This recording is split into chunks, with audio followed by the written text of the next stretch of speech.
大家好，歡迎大家收睇我蓉蓉 Fion 嘅 YouTube channel。係咪覺得我屋企嘅背景唔同咗呢？冇錯，我終於搬好屋啦，大部分嘅嘢咧都 settle 得七七八八啦。哇！呢一次第一次咧喺加拿大搬屋咧，我嘅經歷就係咩都要自己準備嘅，因為無論係嗰啲紙箱啦、膠紙啦、拆嗰啲嘢嘅工具啊、士巴拿咩都好，我都係唔係好齊嘅。我真係要問隔離屋借，可唔可以借得幾個紙箱嚟啊？即係我自己有少少紙箱，但係都唔夠嘅，永遠都唔夠。之後又問人哋借下紙箱啊，問人借下膠箱啊。所以咧呢一件事令我學識咧就係有準備真係好重要啊！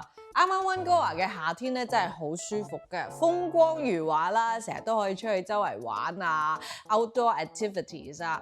不過咧踏入10月開始咧嚟 Vancouver 啦，即係經常啦都會落雨啦。溫哥華嘅冬天甚至會有大風啊、大雪嘅，咁所以咧未雨綢繆咧真係好重要㗎。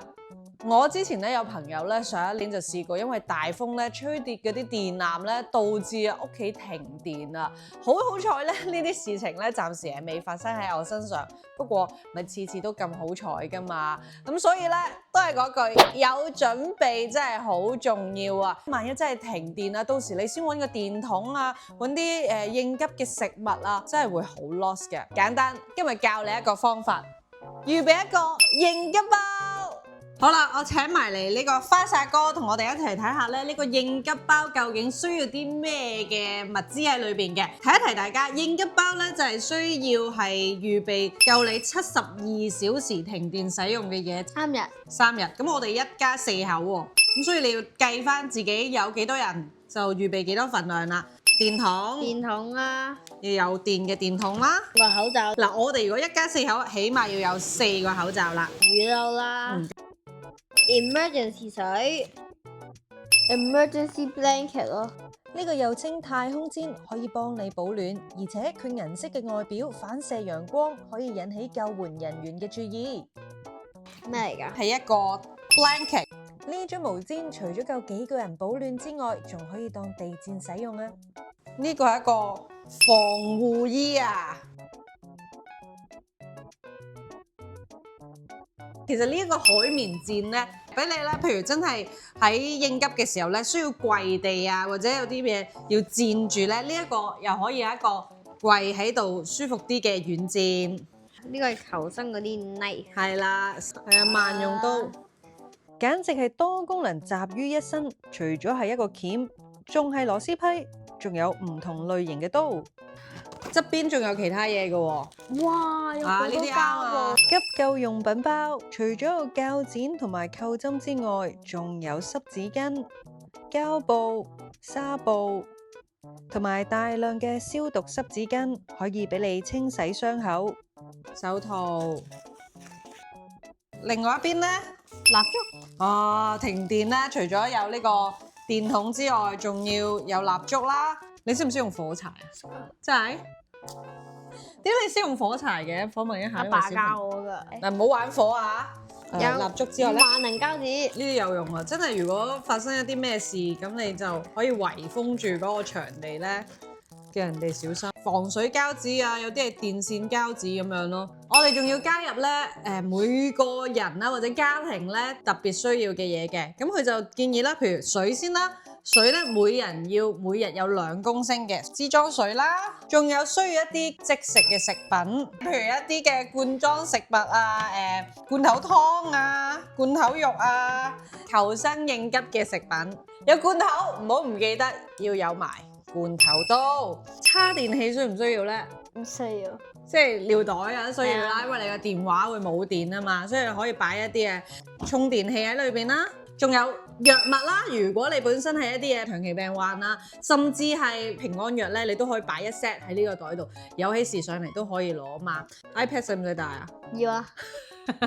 如果有嬰兒嘅話，咁啊擺定一罐奶粉啦。呢一個應急包咧，你記得1年咧要 review 一次裏邊嘅食物會唔會有過期啊？又或者裏邊嘅一啲嘅電器，譬如電筒會唔會冇電啊？你要 check 下嗰啲電量咯。最後仲要記住，應急包要放喺一個全家人都知、容易攞到嘅地方。為大家介紹完呢個應急包啦，記得睇到最尾，因為你有機會可以攞到呢一個應急包㗎。Fraser，我哋喺戶外遇到電纜跌咗落嚟，咁又應該點處理？你知唔知呢？我哋而家一齊跳去有電纜嘅地方睇下點。喂！如果喺戶外，我哋發現有一條電纜跌咗落嚟，咁應該點做呢？我哋應該打俾911啦，然之後咧 send 佢個地址俾佢哋啦，話呢度有個電纜跌咗落嚟啊，然之後咧就揸車走咯。咁我哋要保持幾多米嘅距離呢？喺嗰度跌啦，當係咁樣咯。係10米嘅距離，大概咧就一架 school bus 咁長咯。千祈就係唔好嘗試去執起佢啦，剪過佢啦，一定咧要保持一個距離。記住留喺架車裏邊係最安全嘅。如果可以安全咁樣揸離現場嘅話，記得最少揸到10米以外，然後記得打911報警。如果你唔能夠安全咁樣揸離現場嘅話，都係立即報警打911，然後等待救援。只有喺架車着緊火，或者係一啲嘅緊急情況下，你必須離開車輛。記住以下嘅安全步驟。首先要將外套，或者如果你有一啲嘅頸巾或者寬鬆衣物嘅話，除低佢。打開車門，交叉手攬住自己，雙腳合埋跳出車外。記住唔好同時接觸車輛同地面，雙腳同時貼住地面滑行，行到至少10米外。行到去安全嘅地方之後，就立即報警打911。